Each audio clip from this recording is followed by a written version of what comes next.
I'm Larry. This is my brother Darryl, and this is my other brother Darryl. Can O history?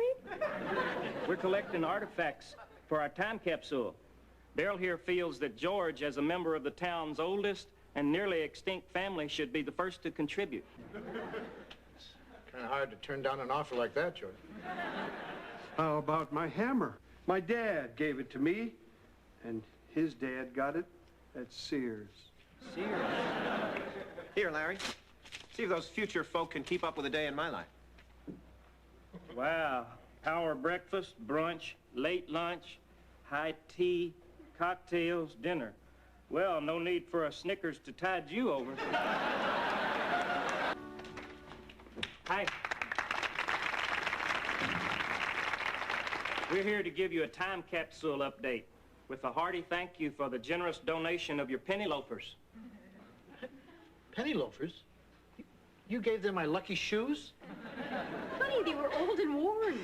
Great. Now what am I supposed to wear with my lucky socks? Well, I made a sacrifice, too. I gave them my lavender scarf. The one I gave you for your birthday? Oops. No, go upstairs and ram a spike through my tongue. You know, while Darryl was digging, he stumbled across quite a find. Which reminds me, would you care to join us tonight in a rousing game of Guess the Carcass? It's more fun with teams. You don't have to tell me. Miss Stephanie, may I say that your artifact was the most popular, at least with Darryl? Oh, Larry, of course you may. What did you donate? An authentic, one-of-a-kind Stephanie Vanderkillen lip print on tissue paper. Come on, Darryl. Let's go grease up for Guess the Carcass. Hi. Ready to gaze in wonder at the remnants of simpler times? Larry, it's only been a week. Time capsule is supposed to be buried for 100 years. We had to open it early.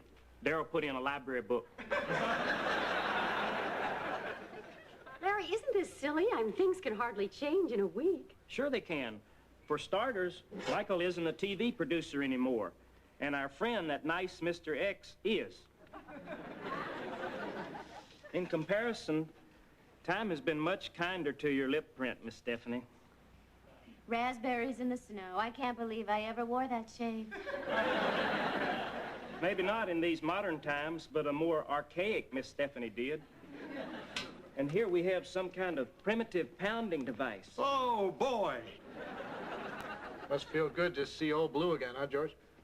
Really, Dick, now that I have it back, it sounds kind of dumb to call a hammer old blue.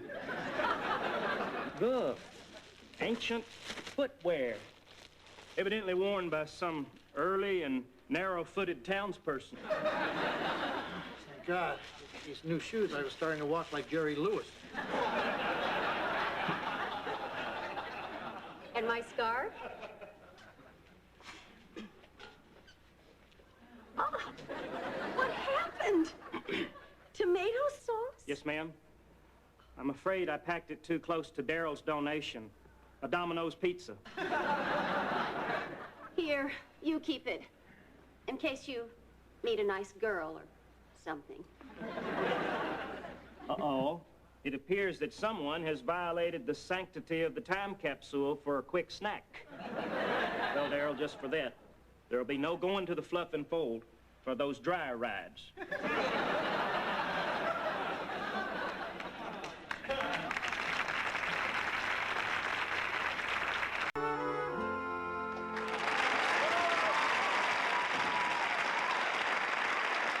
Hi, I'm Larry. This is my brother Darryl, and this is my other brother Darryl.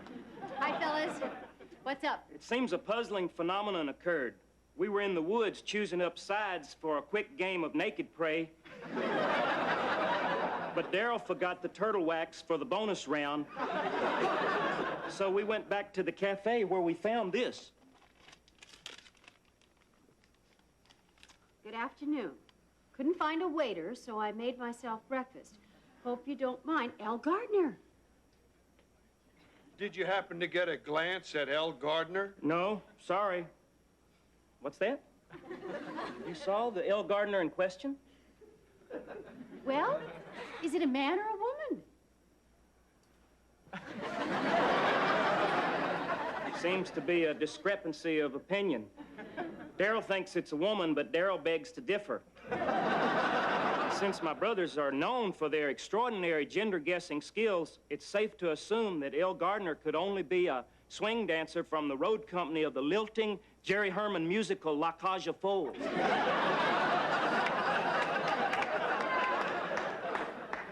I was so far off.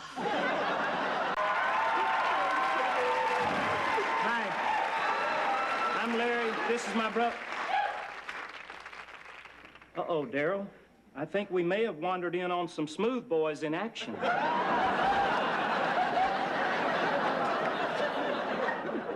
What can I do for you guys? We've come to remind you about our dinner party this Saturday. Also, to tell you to dress casual. Although Darryl does have strong feelings about people who wear culottes to dinner. Oh, Larry, I'm sorry we can't make it this Saturday. Dick has a speaking engagement. As I recall, when we made these dinner plans 4 months ago, you promised to be there.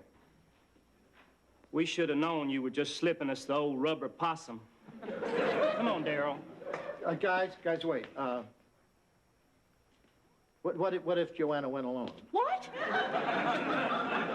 I guess that would be okay. I don't think so, Darryl. Even though Miss Joanna will be coming unescorted, she's still a married woman.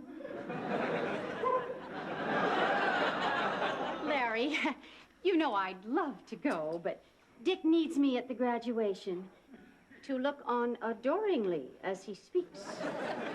Hey, Jojo, what if I go with you? I don't have a life. And the unemployment office said I should never turn down a free meal. What do you say, Miss Joanna? We'll be serving most of your favorite vertebrates. Then how could I say no? Great. Darryl, why don't you watch TV so I can discuss the dinner menu? They may have food allergies. We don't want their throats to swell shut. You know, Lar, I do seem to have a slight reaction to jumbo shrimp. Although regular shrimp doesn't affect me. And clams, well, don't get me started. Actually, that was just a clever ruse so I could explain my desperate need for company. See, even though my brothers are more fun than a barrel of Jan Murray's, they're just not deep thinkers. They'd rather spend their time making teeth mosaics than discussing anything of relevance. Kids today, you know, if they're not watching MTV, they're making tooth art.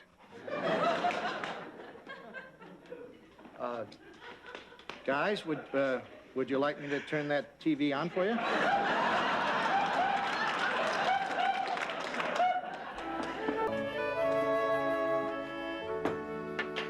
Darryl, how many times must I tell you the chipmunk fork goes to the right of the salad fork? Our guests have arrived. Darryl, put that joy buzzer away. There'll be no novelty items tonight, and that includes wax lips. Sorry.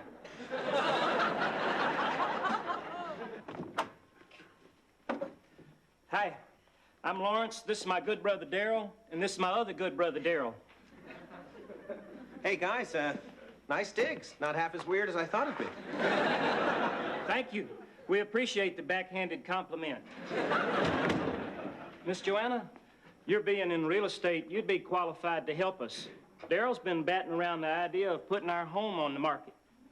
What do you think our little nest would fetch? Well, the land alone is worth at least $30,000. And the combination of land and house? 17 tops. Before dinner, we thought we'd start with cocktails. Oh, sounds great. I'll have a margarita. Bloody Mary. Listen to that, Darryl. Miss Joanna and Michael named their cocktails. What an interesting, albeit eccentric, custom. Thank you. Are we supposed to eat these? I don't know. Let me try a little improv here. To the swamp. To the swamp. To the swamp.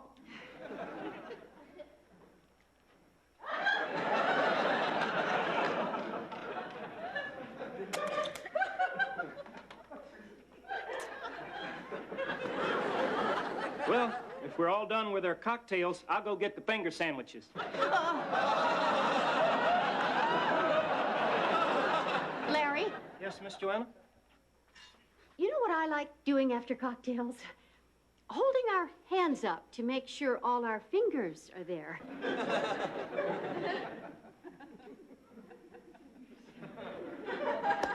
Okay, Larry, bring on the finger sandwiches.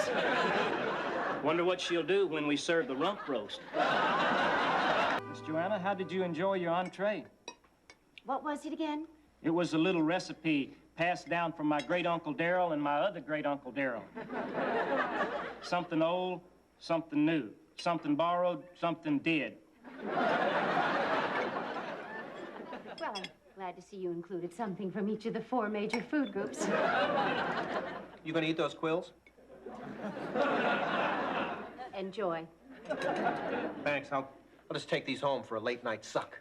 Well, I guess it's time to begin our intellectual discussion.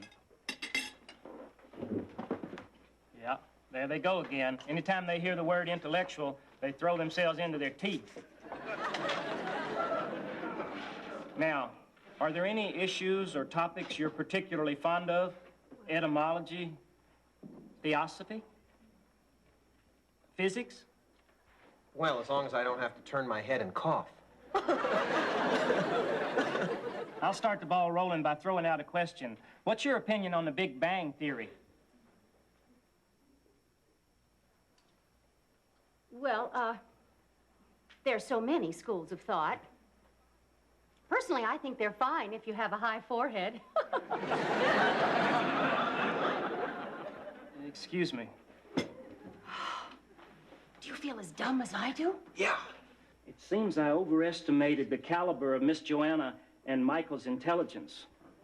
I know now that I shouldn't have looked elsewhere for intellectual stimulation when all along it was right here in my own backyard.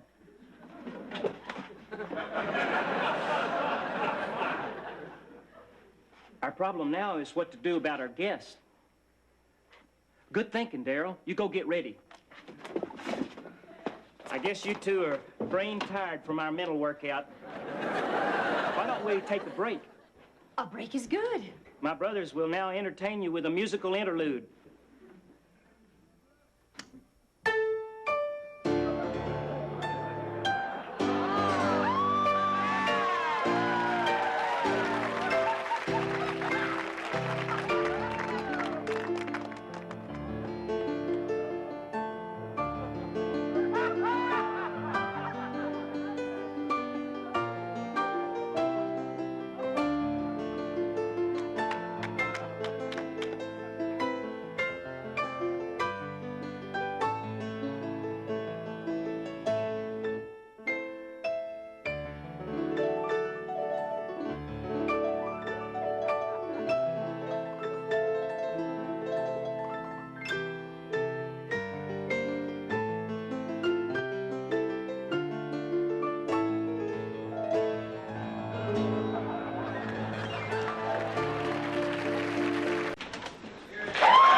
Hi, I'm Larry. This is my brother Darryl, and this is my other brother Darryl.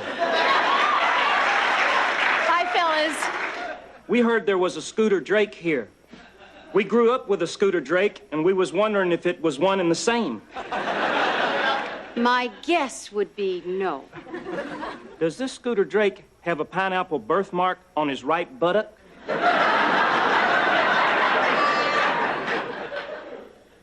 Pineapple. Pineapple. No. Listen, fellas, Dick has a question for you. Uh-oh, Darryl. Pop quiz. It's like this. We've been offered $1.5 million for the inn. Dynamite! One of us feels that we should take it, and one of us isn't so sure.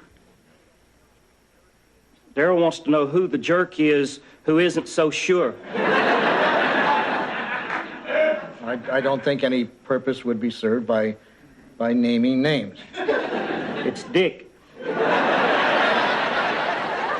You see, Dick, the fellas think we should sell. Even they know $1.5 million is a lot of money. $1.5 million? We thought you said 1,000,000 flies. Hi. I'm Larry. This is my brother Darryl. Scooter Drake. Larry! Darryl! Darryl! Oh, Dick. You should have looked closer at Scooter's right buttock. What are you doing here? I thought you'd be in Palm Beach for the polo season. Normally I would, but I had this urge to buy a New England Inn. Uh-oh, Darryl. He's been shopping. That could only mean that you and Libby have split up yet again.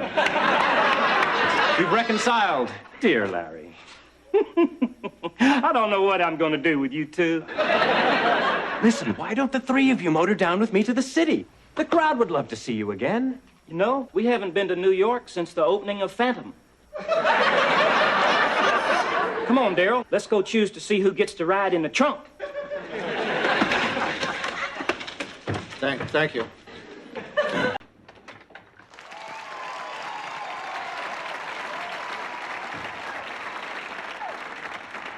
Hi, I'm Larry. This is my brother Darryl, and this is my other brother Darryl. Hi, fellas. What can we do for you? We just dropped by to wish Dick luck on his live via satellite interview with prisoner of conscience Andrei Zalmanov. No, thanks, guys. We've often wondered how Darryl would hold up under torture, which is why we practice hanging him from the rafters by his thumbs while making him watch Darryl's interpretive dance to Stravinsky's Rite of Spring. Hey, Larry and Darryl dittoed. I was about to take a walk and nose the posies. Care to make it a foursome? We'll pass. We don't stick our noses up anything that won't sniff back at us. Come on, Darryl. Darryl, stop there. It's not polite to stare at someone's aura. That down once again, Darryl. First we read that Roseanne ain't handling success very well, and now this.